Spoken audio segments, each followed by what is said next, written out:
Mtu anaweza kuwa hai kwa miaka mingi. Mtu anaweza kuwa hai kwa miaka mingi na awe bado hajawahi kuzaliwa. Yaani kuzaliwa kwa yeye, kuingia ndani yake, kajifungia mlango, kwa sababu kafundishwa kujijua tofauti. Kwa hiyo yule yeye hajawahi kujijua, kwa sababu kafundishwa kajijua mwingine. Kwa mfano, leo wanawake wanaposikia neno msaidizi, unafikiri wazo wake linakimbilia wapi? Au hata wanaume wanaposikia mwanamke ni msaidizi, wazo wake linakimbilia wapi? Huyu yani ni kama Saidi ya fundi, ni kibarua wangu. Mtu anawaza hivyo, mtu ambaye naweza mimi kumstruct ninavyotaka, mtu ambaye mimi naweza nikamkaripia, nikampiga, nikafanya chochote kile, msaidizi. Hiyo tulifundishwa na watu walituingizia hiyo, kwa hiyo tukajitambua kinyume na ukweli ulivyo. Si kweli, maandiko hayasemi hicho.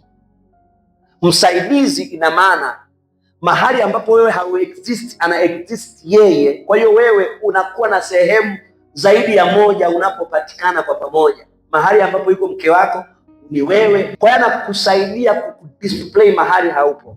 Nyinyi sio wawili, ni mmoja, ila mko kwenye maumbile mawili tofauti, ambayo wewe unamwakilisha mkeo ambapo hayupo, mkeo anakuwakilisha wewe ambapo haupo. Ndio maana yake kwamba wewe mtu basi at least katika mwili huu limitation zaidi ya mahali pamoja kwa wakati mmoja. Ndio maana yake msaidizi sio Saidi ya fundi, ni mmoja katika umoja na wewe na yeye, hakuna tofauti.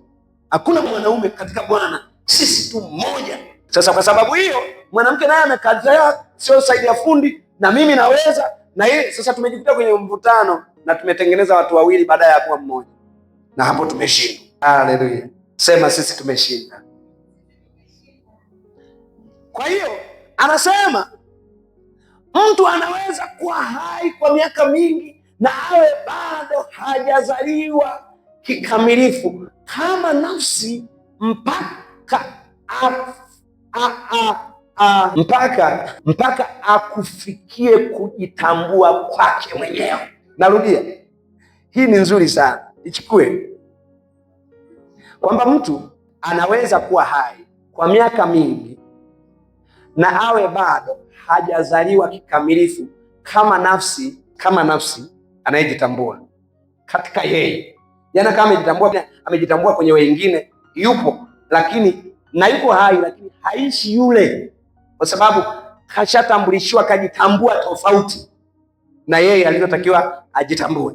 Kwa mfano, wewe unaishi unajitambua kama maskini, lakini mwana wa Mungu ambaye maandiko yanasema kwenye Wakorinto, kwenye Warumi sura ya 8 mstari wa 16 anasema tu wana, na kama tu wana basi tu warithi, na kama tu warithi wa Mungu, warithio sawa sawa na ahadi, tukiteswa pamoja naye ili tupate kutukuzwa pamoja naye, ambaye anasema ahadi zote za Mungu zilizopo katika yeye ndio kwetu, na katika yeye amini Mungu apate kutukuzwa.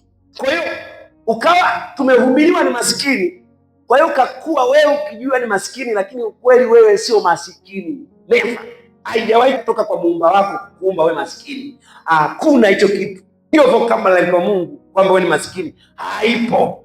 Lakini angalia, imeimbwa yani mpaka kwako wewe kweli, ukijiangalia unajiona maskini. Hasa Adamu alipoteza kwenye fikra, zikapotea kwenye mazingira.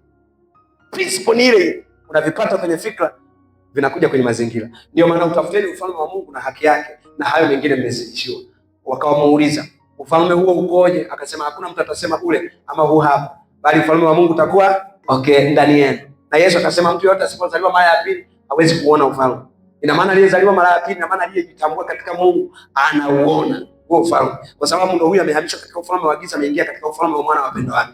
Alafu anasema na ufalme wa Mungu sio kula wala kunywa, bali ni kujijua wewe ni mwenye haki, bali ni kujijua wewe ni tajiri, bali ni kujijua wewe ni mwenye uzima, bali ni kujijua wewe ni una nguvu, bali ni kujijua wewe ni mwenye haki, bali ni kujijua wewe ni mwema, bali ni kujijua wewe ni kweli, bali ni kujijua wewe ni mtakatifu, bali ni kujijua wewe ni nguvu, bali ni kujijua wewe ni baraka, bali ni kujijua wewe ni amani, bali ni kujijua wewe ni mshindi. Hiyo ndio nature ambayo imetangazwa kutoka kwenye chanzo cha. Lakini watu wakaleta taarifa wrong, wakakwambia wewe na wakakubatiza majina haya, ukajiita ukajitambulisha hivi.